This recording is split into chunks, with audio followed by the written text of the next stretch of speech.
Hello everyone, welcome to Rashmita Education.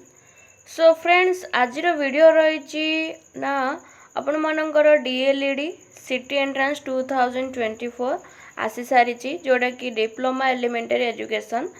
2024 वर्तमान आसी ए वर्ष। तो देखंतु अच्छी फास्ट तार एलिजिबिलिटी कौन जानिबा, सिलेबस कौन जानिबा, एग्जाम पैटर्न और स्ट्रक्चर कौन रही से ऊपर डिस्कशन करबा। आउ अप्लाई डेट केबे टू स्टार्ट है कि केबे एंड होची आउ तार एग्जाम केबे होबार संभावना अच्छी से ऊपर मध्य डिस्कशन करबा। तो चलती नोटिस को देखिबा। देखो आपण मानकर नोटिस कौन अच्छी जोटा कि आपण मानकर एडमिनिस्ट्रेशन टू DLED कोर्स 2024 रु 2026 बर्तमान एठी आमे जानुचंदी ते 2 इयर्स हमरो सिटी बट एटा सरू सरू हमरो किछि नहले 3 रु 4 वर्ष लगी जीवो। अच्छा मु गोटे सजेशन देबी पिले वीडियोटी स्टार्ट करया पूर्वरु जदि आपण माने जदि इंटरेस्टेड अछंती तो सिटी एंट्रेंस माने आपण मानक पाखरे जदि सफिशिएंट टाइम अछि तो आपण माने सिटी एंट्रेंस में प्रिपेयर हुंतु आउ सिटी एंट्रेंस देकी क्लियर करके गवर्नमेंट सिटी करंतु नचेत आपण माने सिटी ट्रेनिंग करन काहे ना हमरो जो देखंतु 2018 रे बाहर थिला जेटी आपण माने आ गोटे कथा जदि आपण माने सिटी ट्रेनिंग करंती ताहाले केवल आपण कोन जेटी एग्जाम ही दे परिबे जूनियर टीचर एग्जाम। देन रही आमर लास्ट टाइम देखिथिबे 2018 रे बाहर थिला आमर जूनियर टीचर वर्तमान एबे आमर 2023 रे कंडक्ट करथिला जेटी 20,000 पोस्ट आपण माने जानिथिबे। तो एथि लगी जो माने इंटरेस्टेड अछंती से माने दियंतु एडा मोर बेस्ट सजेशन रही आपण मानक पई। तो चलतु देखा अप्लाई डेट केबुटू स्टार्ट होची। ऑब्वियसली आ गोटे कथा कहबी जो माने सिटी एंट्रेंस करेंगे से क्वालिफिकेशन कौन आगु को आम डिस्कसन करवा। तो तार क्वालिफिकेशन नेचर कौन रही कौन तो देखो ये रहा आपण मानकर जो ऑनलाइन कंप्यूटर बेस्ड टेस्ट हम CBT एग्जामिनेशन DLED। देन रही आमर मानकर कौन 2024 रु 2026 जोटा कि आप CBT मोड रे देबे सिटी एंट्रेंस टी। आपण मानकर अप्लाई डेट री रही 26 गत काली ठारू आपण मानकर स्टार्ट हो जाउची कौन 2टा अधे रु स्टार्ट हम आउ 15 जोटा कि अगस्त 15 मिडनाइट। अथच एथिरु जानिबा को मिलुची ना आपण मानकर एग्जाम टी मैक्सिमम तो कही हम सेप्टेम्बर फर्स्ट वीक रे मे बी से कंडक्ट कर दे पारे। तो मासे 1 मंथ रे हमको कौन प्रिपरेशन सारिबार अच्छी। तो नेक्स्ट रही कौन आपण मानकर विभिन्न वेबसाइट रही देखो ये 3टी वेबसाइट देछि www.smeodisha.gov.in आ गोटे 3टा वेबसाइट देछि आपण माने एटी वेबसाइट क्लिक करके डिटेल इंफॉर्मेशन मध्य आपण पाई जिवे। आ गत काली ठार आपण मानकर कौन अप्लाई स्टार्ट हो जाउछि। तो नेक्स्ट रही कौन देखिबा तार सिलेबस कौन रही सिलेबस।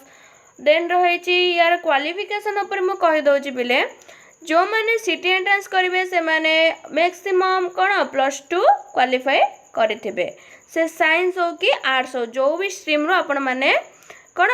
हुंतु ना +2 पर क्वालिफिकेशन आपण अप्लाई करि परिबे।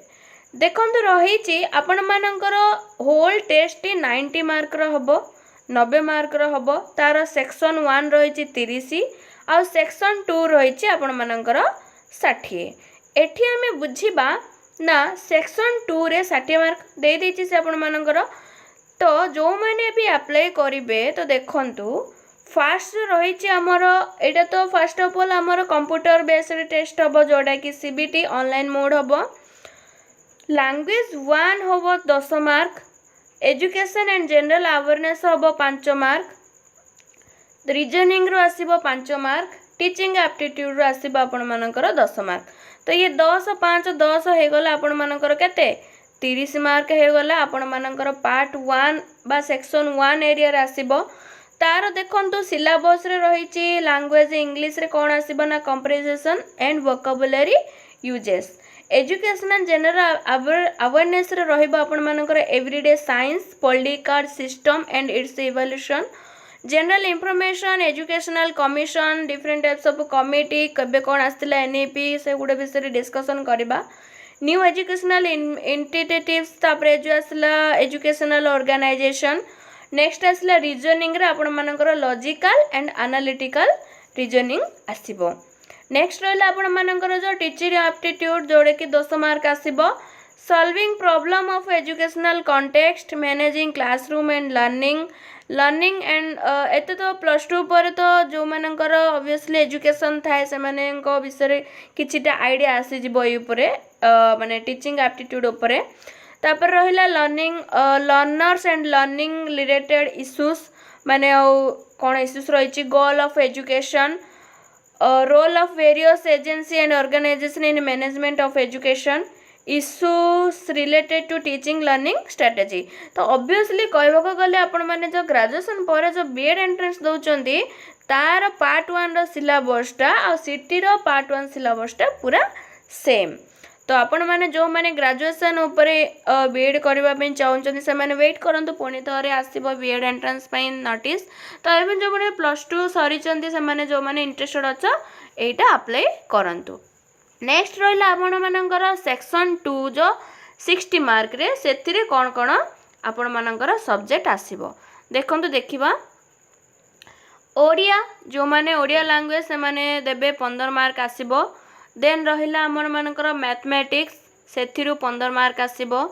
आ रहिला सोशल साइंस सेथिरु मध्ये 15 मार्क आसीबो आ रहिला साइंस एटा 15 मार्क आसीबो तो टोटल आपण मानकर केते होला 60 फर्स्ट सेक्शन रे आपण मानकर 30 मार्क आसीबो आ सेकंड सेक्शन रे आपण मानकर 60 मार्क आसीबो टोटल आपण मानकर 90 मार्क रो एग्जाम रहिबो तो नेक्स्ट देखंतु आपण मानकर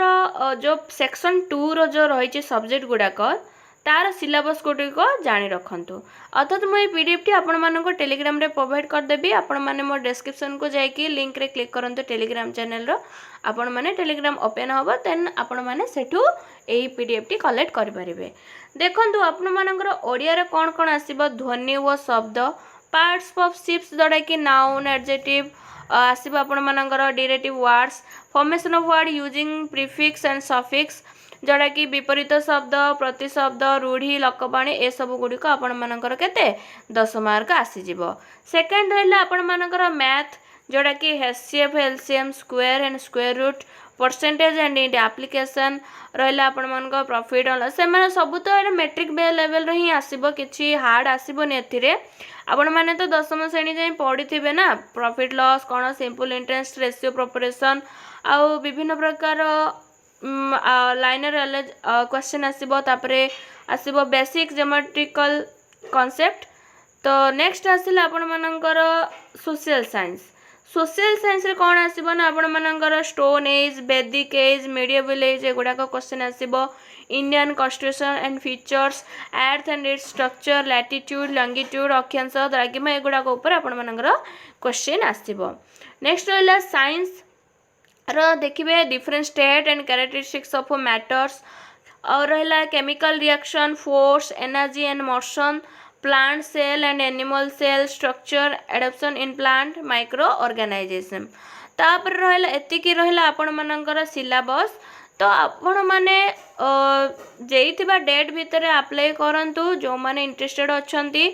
देन रहिला एतिकी ही इंफॉर्मेशन थिला फ्रेंड्स तो आपण माननको जोटा ठीक लागिबो सेटा करंतु भाभी चिंती ना अप्लाई करंतु आउ वीडियोटी सांग मानक सहित शेयर करंतु जो माने को भल लगे तो से माने अप्लाई करिवे जो माने तो नाही हायर स्टडी पई ट्राई करिवे तो एतिकी रहिला ई वीडियो रे इंफॉर्मेशन थैंक्स फॉर वाचिंग एवं सांग मानक सहित शेयर करिया पई भूलेबेनी